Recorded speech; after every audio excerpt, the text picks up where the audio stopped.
Gets the pass, layup is good, and the Lakers take the lead on the drive. Pull-up jumper, it's good. Tobias Harris sinks it with 2.4 remaining. Davis struggling, throws it over the basket, and it's over. Tobias Harris puts in the game winner. All right, a lot to get into with this game, guys. Last night, LA versus Philly, best record in the West versus best record in the East. Philly did get the best of them at home. Max's MVP pick, Joel Embiid, not happy with a bunch of the calls, thought LeBron should have been ejected. Stephen A., I'll start with you. What did the Sixers prove to you by beating LA? Well, they proved to me that they could possibly win it all if Ben Simmons would shoot jump shots. I think that's the glaring weakness in it all. The last play of the game, Max, essentially, they pulled the LeBron. Doc Rivers called a beautiful, beautiful play because they bring the ball up the court, and then Tobias Harris picks off Caruso, so Caruso has to ultimately guard him because LeBron was on Tobias Harris, okay? But you forced the switch, so you had Caruso on Tobias Harris, and then obviously Tobias Harris took him and sealed the deal with under 2 seconds left, and that's how they won this game because that's something that LeBron James usually does. He finds the mismatch, he takes advantage of it, either for himself or another player on his team, and that's what happened. But Doc Rivers, pulled that on him last night. Having said all of that, I just think that when you look at the Philadelphia 76ers, you look at this kid Maxey, you look at Tobias Harris, the way that he's been balling, you look at Joel Embiid, the way that he's been balling, along with Seth Curry, who I can't say enough about because he's really, really ascending before our very eyes. What it comes down to is Ben Simmons being on the court and being a threat offensively. If he's a threat, if he's somebody that you have to pay attention to, it's going to free up shot opportunities for other people, including Embiid, along with others. If you don't do that, you essentially get to play 4-on-5 basketball against the Philadelphia 76ers, particularly with Ben Simmons not being a perimeter threat. We know he can take the ball to the hole and finish at the basket and score there. But when you can score from the perimeter, it opens the floodgates for you offensively. And that's what Ben Simmons needs to do. I don't care what anybody says. Speaking to Daryl Morey last night, he acknowledged it to some degree. Obviously, Doc Rivers thinks otherwise.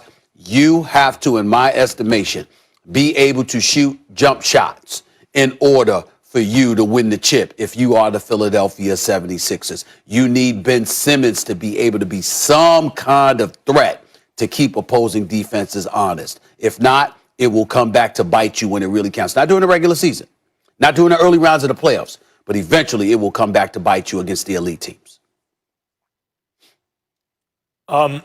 First of all, you're right about Ben Simmons. If Ben Simmons could really shoot, Stephen A., he'd be an MVP candidate for real. Easy. And I might not be taking the Nets to get out of the East. That's number one.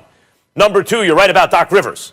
Doc Rivers, look, why is Rondo a playoff player? Why is there playoff Rondo? Regular season, boy, he's not that good anymore. Playoffs, oh my God, he's an all-star. Because playoffs is coach's time, right? The guys who know all the plays. There's more intensity. There's more kind of designed plays. The guys who know all the plays have an advantage, like a brilliant guy like Rondo, who knows everything. He's like a coach on the floor. Doc Rivers has like the play out of the timeout that gets you the bucket. Of course, you need the horses, but the coach that can design the play that gets you the bucket out of the timeout, that team has a big advantage in the playoffs. The Sixers have that guy now. So you're right about that too, but that's not what I peel from the game. What I peel from the game is this. What is this league going to do with Joel Embiid? In an era that absolutely goes against a guy of Embiid's size, right?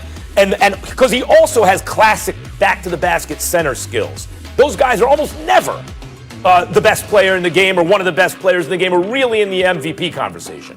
When was the last time it happened? But Embiid, because he has those skills and also all kinds of other skills, he's still my MVP after that game. He was giving AD the business. Anthony Davis the business. When you looked on paper heading into this game, Anthony Davis and Marc Gasol, well, you can't really ask for more going up against Embiid, and they couldn't do anything with him. So what did they do? LeBron James, who was not a dirty player, had a dirty play. Both hands on Embiid in the air, pushed him. And by the way, Marc Gasol behind him didn't give him anywhere to land and actually gave him a little tap in the back.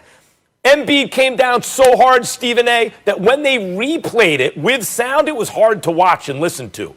That's a big man coming down a long way on a bad back. And what happened after that play? The Lakers started making a furious comeback.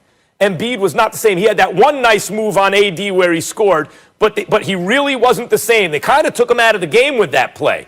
In the end, though, what I take away is Embiid so far is the MVP, and the Sixers won the game. Yes, they were at home. Yes, they had a big lead that got whittled away once it looked like Embiid's back really started to stiffen, right, to tighten. But they still managed to hang on in a game where when you were watching, let's admit it, it was like, Lakers going to win this. They're coming back. They're showing them what a champion is. And the Sixers held on. Well, first of all, I've seen worse in terms of the fall. I've seen worse. It was kind of nasty, but I've seen much, much worse. Let's put that in perspective, number one. Number two, however, having said all of that, I would understand your sensitivity to such issues, Max. Anybody that has a back issue, you are definitely sensitive to those things. I definitely understand that, Max. I understand where you're coming from and Mr. Elliptical. I understand. But in the end, here's what the deal is, Max. When you sit up there and you look at the Los Angeles Lakers, you look at, Joel Embiid, here's what I would say to buffer your argument about him. Right now, Max, when are you and I going to sit here? Because we don't have time today with this Deshaun Watson news, but when are you and I going to sit here, rhetorically speaking, and have a discussion about whether or not Joel Embiid is going to overtake Giannis? Because I got news for you. Giannis in an open court is a monster. We get that. 6'11" with his wingspan, his agility, his athleticism, his hops, all of that is true.